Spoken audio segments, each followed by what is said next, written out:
welcome everyone. Today we have lecture number 30 on types of mutation, genomic mutation. इससे पीछे हम दो mutation यानी कि म्यूटेशन की टाइप्स में दो किस्म की म्यूटेशन पढ़ चुके हैं, जिसमें एक थी जीन म्यूटेशन और दूसरी थी क्रोमोसोमल म्यूटेशन। और ये थर्ड टाइप जो है जीनोमैटिक म्यूटेशन, या इसको पॉलीपोलाइड म्यूटेशन भी कहा जाता है। कि पॉलीपोलाइड म्यूटेशन कौन सी होती है? ये तमाम अगर इनके नाम को हम देखें ना, तो पहली जीन म्यूटेशन, क्रोमोसोम म्यूटेशन और जीनोमैटिक या पॉलीपोलाइड म्यूटेशन, ये तीनों आपस में से रिलेटेड है, लेकिन स्लाइटली जो डिफरेंस है वो किस किस चीज का था वो दो में हम पढ़ चुके हैं। लेकिन ये थर्ड जो जीनोमैटिक म्यूटेशन है, ये तकरीबन क्रोमोसोमल म्यूटेशन की ही तरह होती है, लेकिन ये जीनोमिक लेवल पे होती है क्योंकि इसका एंड प्रोडक्ट कुछ और निकलता है। ठीक है, तो as usually mutation are sudden heritable changes to genes, chromosome और जीनोम ऑफ एन ऑर्गेनिज्म, जो कि जीनोम म्यूटेशन की एक डेफिनेशन है। जिसमें से मैंने जैसे अभी बताया कि हम इनमें से जीन म्यूटेशन को भी पढ़ चुके हैं, क्रोमोसोमल म्यूटेशन भी हम पिछले लेक्चर में पढ़ चुके हैं। और आज का जो लेक्चर है जीनोमैटिक म्यूटेशन या पॉलीपोलाइडी पे, ठीक है, तो इसको हम देखते हैं। So what is genomatic mutation? Genomatic mutation is the change in the number of chromosome from its original chromosome number. अब अगर इसको हम पिछले लेक्चर यानी कि जो हमने क्रोमोसोमल म्यूटेशन पढ़ी थी, उसमें भी तो ऐसा ही हो रहा था कि जो क्रोमोसोम नंबर था वो चेंज हो रहा था, चाहे वो हमने ट्राइसोमी पढ़ा था, मोनोसोमी पढ़ा था, नलीसोमी पढ़ा था या कोई भी पढ़ा था, उसमें भी नंबर ऑफ क्रोमोसोम्स चेंज हो रहे थे। लेकिन जीनोमैटिक म्यूटेशन में जो हम पढ़ेंगे, दो टाइप्स से इसमें वही आ जाती है जो हमने न्यूमेरिकल चेंजेस में एनिपोलाइडी और यूपोलाइडी पढ़ा था ना, इसमें भी वही दो टाइप्स आ जाती हैं जीनोमैटिक म्यूटेशन में। और इसको हमने जो कल इसकी डेफिनेशन पढ़ी थी, एक्सेस और deficiency in a single chromosome, या एक्सेस ऑफ और डेफिशिएंसी इन अ कंप्लीट और सेट ऑफ क्रोमोसोम। लेकिन अब यहाँ पे हमारे पास डिफरेंस किस चीज का है, जीनोमैटिक म्यूटेशन और क्रोमोसोमल म्यूटेशन में। क्रोमोसोमल म्यूटेशन की कल ये न्यूमेरिकल चेंजेस वाली टाइप्स जो हम पढ़ रहे थे, इसमें वो एडिशन या सब्ट्रैक्शन को बता रहा था। जब हमने मोनोसोमी पढ़ा था तो उसमें हमने क्या पढ़ा था कि जो ओरिजिनल सेट ऑफ क्रोमोसोम है, यानी कि जो 2n नंबर ऑफ क्रोमोसोम है, उसमें से एक क्रोमोसोम माइनस हो रहा था। मोनोसोमी में ऐसा ही था ना। उसके बाद सेकंड वन जो हमने पढ़ा था, नलीसोमी जो पढ़ा था, उसमें दोनों के दोनों गायब थे, क्रोमोसोम का जो पेयर था। उसके बाद ट्राइसोमी पढ़ा था, तो उसमें एक एडिशनल क्रोमोसोम आ गया था। आफ्टर देन हमने एक और इसकी टाइप टेट्रासोमी पढ़ी थी, तो उसमें क्या हो रहा था, वो भी सेम इसी तरह उसमें 2n, इसमें 2 प्लस हो रहा था, यानी कि जो उसका ओरिजिनल सेट ऑफ क्रोमोसोम है 2n का, उसमें +2 हो रहा था। और यहाँ पे क्या डिफरेंस है, जो जीनोमैटिक म्यूटेशन है उसमें क्या डिफरेंस है, कि हमारे पास सिर्फ हम उसकी एडिशन को देखेंगे, जिसमें हमारे पास सेट्स ऑफ क्रोमोसोम, यानी कि पूरे के पूरे सेट्स ऑफ क्रोमोसोम हमारे पास ऐड होंगे जीनोमिक म्यूटेशन में। जीनोमिक म्यूटेशन या अपनी पॉलीपोलाइडी में ये डिफरेंस है। ठीक हो गया। आते हैं पॉलीपोलाइडी की तरफ, कि it involve the addition of one और मोर सेट्स ऑफ क्रोमोसोम्स, यानी कि तमाम के तमाम, यानी कि एक सेट ऑफ क्रोमोसोम या तमाम जितने, यानी कि more than one set of chromosomes इसमें इन्वॉल्व होते हैं, उसको हम क्या कहते हैं, पॉलीपोलाइडी। An organism having more than two sets of homologous chromosome is known as polyploid, and the phenomena is known as polyploidy। ठीक हो गया। इसकी टाइप्स देखते हैं कि polyploidy की कितनी टाइप्स हैं। Depending on whether polyploids are produced from chromosome set of single species or from two different species, polyploid are classified into two types, एक ऑटोपोलीप्लॉइड और एक एलोपोलीप्लॉइड। अब उसने ऊपर वाली चीज को, यानी कि उसने जो दो टाइप्स बताई हैं वो किसकी बेस पे बताई है, या तो सिंगल सेट ऑफ स्पीशी की या डिफरेंट स्पीशी की, यानी कि या तो एक ही क्रोमोसोम में से दूसरा डुप्लीकेट हो रहा होगा, या दो डिफरेंट स्पीशीज के क्रोमोसोम, यानी कि फर्स्ट में क्या हो रहा है कि एक ही स्पीशी के क्रोमोसोम, और सेकंड में क्या हो रहा है, दो डिफरेंट स्पीशीज के क्रोमोसोम। तो उसकी बेस पे जो पोलीपोलाइडी है उसको क्लासिफाई किया गया है दो टाइप्स में, जिसमें हम फर्स्ट वन को कहते हैं ऑटोपोलीपोलाइडी और सेकंड वन को कहते हैं एलोपोलीपोलाइडी।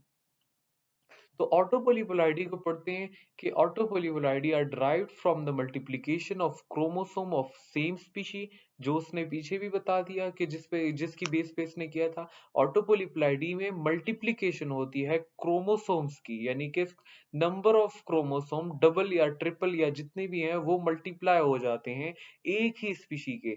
Same basic set of chromosome is multiply. इसका टोटल खुलासा क्या हुआ कि सेम बेसिक सेट जो होते हैं क्रोमोसोम के उस स्पीशी के, वो मल्टीप्लाई हो जाते हैं, यानी कि वो नंबर्स में ज्यादा हो जाते हैं। For instance, if a diploid species has two similar set of chromosome, अगर एक diploid species है उसमें क्या है कि दो सिमिलर सेट ऑफ क्रोमोसोम्स है या जीनोम है, जिसको उसने किस चीज से बताया, AA से। An autotriploid will have three similar genomes। जब ऑटोट्राइप्लॉइड होगा, अब ये ऑटो पोलीप्लाइड की ही, यानी कि ऑटो पोलीप्लाइड में ही आता है। पोलीप्लाइड, पोली का क्या मतलब है कि मोर सेट ऑफ, यानी कि वन और मोर सेट्स ऑफ क्रोमोसोम, पोली का ये मतलब है, ठीक है ना।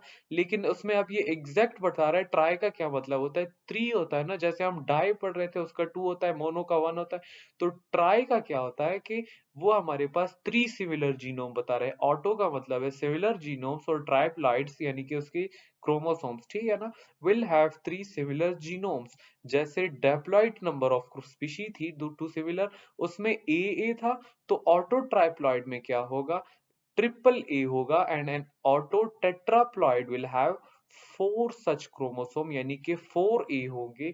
एंड पेंटाप्लॉइड फाइव एन होंगे, यानी कि पांच बार ए होगा। एंड हेक्साप्लॉइड यानी कि सिक्स बार ए होगा, यानी कि एक ही जीनोम, यानी कि इस कितनी बार उसमें प्रेजेंट होगा, तो उसको हम किस किस नाम से कहेंगे, ऑटो ट्राइप्लॉइड, ऑटो टेट्राप्लॉइड, या ऑटो पेंटाप्लॉइड, या ऑटो हेक्साप्लॉइड, जितने उसमें नंबर ऑफ क्रोमोसोम्स मल्टीप्लाई हुए होंगे, ठीक है।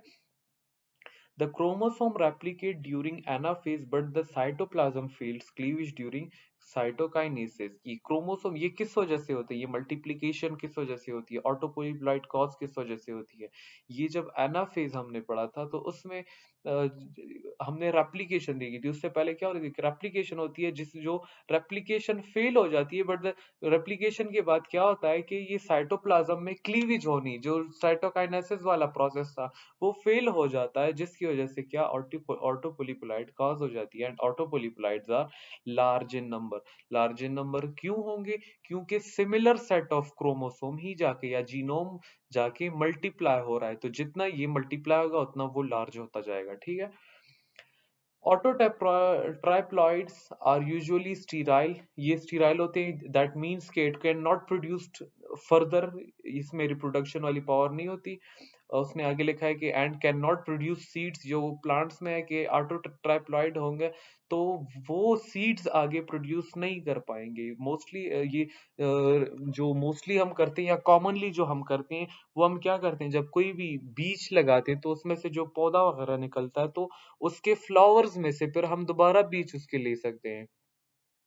लेकिन जो इसमें ऑटो या ये पोलीप्लॉइड वाले होंगे, जिसमें ये वाली म्यूटेशन जीनोमैटिक म्यूटेशन होंगी, तो वो जिसमें ऑटो ट्रैप्लॉइड होंगे, ठीक है, 3N वाले, दे आर यूजुअली स्टीराइल, ये आगे रिप्रोड्यूस नहीं कर सकते and can not produce the seed, hence they are use. अब ये यूज कहाँ पे होते हैं, they are used in producing seedless variety. अब लाजमी बात है, एक ऐसी स्पीशी हमारे पास आ गई थी, उसको हम यूज कैसे करेंगे, तो पॉजिटिव वे में। So they are used in producing seedless varieties such as watermelons, tomatoes, bananas, grapes. तो ये जो हमारे पास स्पीशीज हैं जो ऑटोट्रैप्लॉइड होती है, ये स्टीरॉयल होती हैं, लेकिन इनको यूज किया जा सकता है एज अ सीडलेस वेराइटी, ठीक है, प्रोड्यूसिंग के लिए। Likewise, autotetraploid are known as marigolds, यानी कि टेगेट्स, मेज, एप्पल्स एंड ओनोथेरा। और ये ऑटोपोलीप्लॉइड भी इसी तरह डिफरेंट स्पीशीज के लिए जो हमारी रोजमर्रा की वैरायटीज हैं उसमें यूज हो सकती है उनको प्रोड्यूस करने के लिए, यानी कि सीडलेस प्रोड्यूस करने के लिए। अब आते हैं एलोपोलीप्लाइड्स पर, पोलीप्लाइडी पर, यानी कि पोलीप्लाइड में also result from doubling of chromosome number in hybrid which is derived from two or more distinct species, different species। अब एलो पोलीपोलाइडी में क्या होता है, ऑटो पोलीपोलाइडी तो हमने पढ़ लिया ना कि उसमें क्या करते होते हैं कि सिमिलर स्पीशी की ही क्रोमोसोम को मल्टीप्लाई हो कर रहे होते हैं, यानी कि उसके जो नंबर ऑफ क्रोमोसोम है वो मल्टीप्लाई हो रहे हैं एक ही स्पीशी के। लेकिन अब एलो पोलीपोलाइड में क्या हो रहा होता है कि हमारे पास दो डिफरेंट स्पीशीज के जब उनका क्रॉस होता है तो दो डिफरेंट स्पीशीज के क्रोमोसोम नंबर मल्टीप्लाई हो जाते हैं, ठीक है ना। दिस ब्रिंग टू और more different set of chromosome, जिसकी वजह से दो या दो से ज्यादा क्रोमोसोम सेट ऑफ क्रोमोसोम्स आ जाते हैं हाइब्रिड में। The doubling of chromosome in the hybrid which give rise to a polyploid is called an allopolyploid. यानी कि जो क्रोमोसोम की डबलिंग है किसी भी हाइब्रिड में, तो उसकी वजह से क्या हो जाता है, पोलीपोलाइडी काज हो जाती है, और इस किस्म की टाइप को हम क्या कहते हैं, एलोपोलीपोलाइडी कहते हैं। अब इसकी एक एग्जांपल है यहाँ पे कि an allotetraploid has been produced by crossing. अब इसने इस एग्जांपल में क्या किया है कि एक ऑटो एलो टेट्राप्लॉइड प्रोड्यूस किया है। कैसे किया है? बाय क्रॉसिंग रेफानस स्टीवियस, यानी कि 2n, जिसका क्रोमोसोम नंबर कितना है, 2n है, उसको इसने क्रॉस करवाया है ब्रासिका के साथ, जिसका ऑल्सो उसका क्रोमोसोम नंबर क्या है, 2n है। अब ये जो पिछली स्लाइड में ये वाली बात कर रहा है, doubling the chromosome in the hybrid, यानी कि जिसमें क्रोमोसोम डबल हो जाएंगे, सिंगल होने चाहिए थे यानी कि उसमें डबल हो जाएंगे, तो उसकी वजह से क्या होगा, अब यहाँ पे ऑलरेडी एक सेट ऑफ क्रोमोसोम है, यहाँ पे भी एक सेट ऑफ क्रोमोसोम है, दोनों टाइप्स में। The hybrid form by crossing these two species, अब उनकी इन दोनों की क्रॉसिंग की वजह से जो हाइब्रिड प्रोड्यूस होगा, itself a diploid, वो भी एक डिप्लॉइड होगा, लेकिन it contain only one set of reddish chromosome, यानी कि एक सेट यहाँ से वो लेगा 9 chromosome, and one set of cabbage एक दूसरा इसमें से ब्रासिका में से लेगा, ठीक है ना। The hybrid differs from both the parent and show many characters of both। अब जिसकी वजह से ना तो मतलब कि टोटली ना ये इसकी तरह लगेगा रिपेनस की तरह, ना ये ब्रासिका की तरह लगेगा, बल्कि इसमें क्या होगा कि दोनों के कुछ ना कुछ, यानी कि कुछ जो वो होंगी इसकी फिजिकल जो फिनोटाइप होगी, कुछ वो इसकी तरह होगी, कुछ वो इसकी तरह होगी, ठीक है ना। तो यानी कि क्या कि दोनों के जो कैरेक्टर्स हैं वो अपनी जो ये हाइब्रिड प्रोड्यूस होगा उसमें शो होंगे, यानी कि दोनों के पेरेंट में। It is almost sterile because radish and cabbage chromosome are so different and they do not pair or fail to pair in meiosis 1। अब जब इन दोनों का क्रोमोसोम हो रहा होता है, अब ये इट इज ऑलमोस्ट स्टीराइल का क्या मतलब हुआ कि ये प्रोड्यूस नहीं कर सकते। क्यों? क्योंकि रेडिश और गैबिज का जो क्रोमोसोम है ये दोनों डिफरेंट स्पीशीज के हैं ना, यानी कि दोनों टोटली आउट स्पीशी के हैं, so they do not pair, जिसकी वजह से ये पेयर नहीं हो सकते और fail to pair at meiosis, या फेल हो जाते हैं, यानी कि जब पेयरिंग के लिए आते हैं तो मियोसिस इनमें से हो नहीं सकती, चाहे वो क्रोमोसोम जिस वक्त डिटैच हो रहा होता है या वो हो रहा होता है, तो उसकी वजह से वो डिटैच या नहीं हो पाते या कुछ भी होता है, लेकिन ये आपस में पेयर नहीं कर पाते। But the hybrid form an occasional gamete, पर लेकिन क्या होता है कि इस हाइब्रिड में एक ओकेजनल गमीट बन जाता है which contain one set of reddish.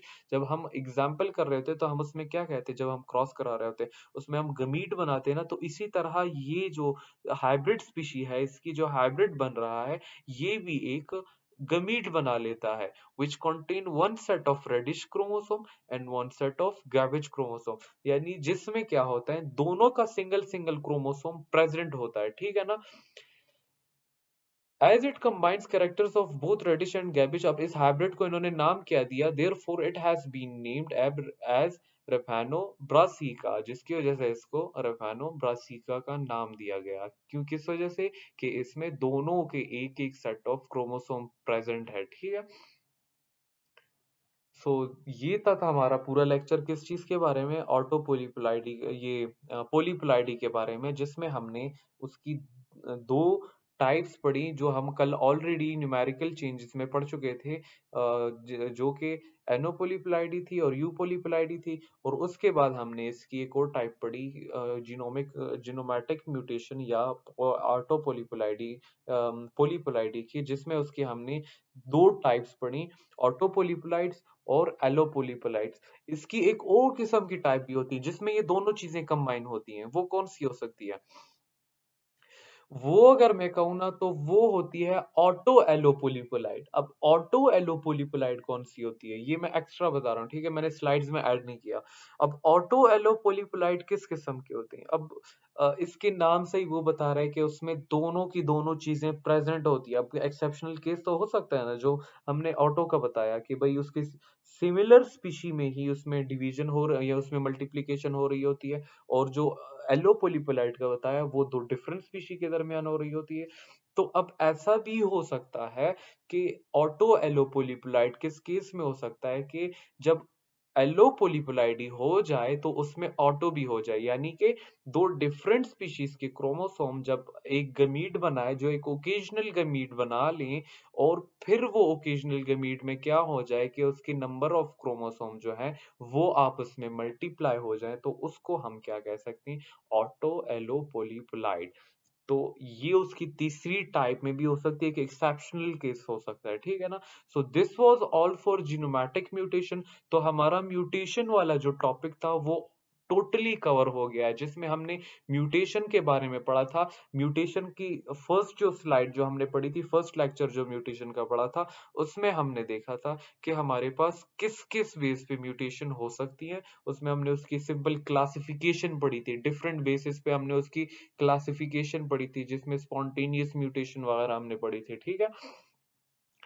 फिर सेकंड लेक्चर में हमने उसकी टाइप्स पढ़ी थी, जिसमें हमने जीन म्यूटेशन के बारे में पढ़ा था। और जीन म्यूटेशन की डिफरेंट टाइप्स पढ़ी थी कि वो कौन कौन सी हो सकती है, जीन कितने टाइप्स में डिवाइड हुआ था, यानी कि जीन म्यूटेशन में डुप्लीकेशन, डिलीशन, एटसेट्रा एटसेट्रा। उसके बाद कल के लेक्चर में या जो सेकंड उसकी टाइप थी, क्रोमोसोमल म्यूटेशन के बारे में पढ़ा था, जिसमें हमने उसकी दो चेंजेस पढ़ी थी, एक स्ट्रक्चरल चेंजेस पढ़ी थी और एक न्यूमेरिकल चेंजेस पढ़ी थी। स्ट्रक्चरल चेंजेस में भी तीन टाइप्स थी और न्यूमेरिकल में दो टाइप्स पढ़ी थी। और एक आज का लेक्चर जीनोमैटिक म्यूटेशन के बारे में। तो हमारा म्यूटेशन का टॉपिक टोटली कवर हो गया, टोटली कंप्लीट हो गया। तो thank you so much for today and happy new year.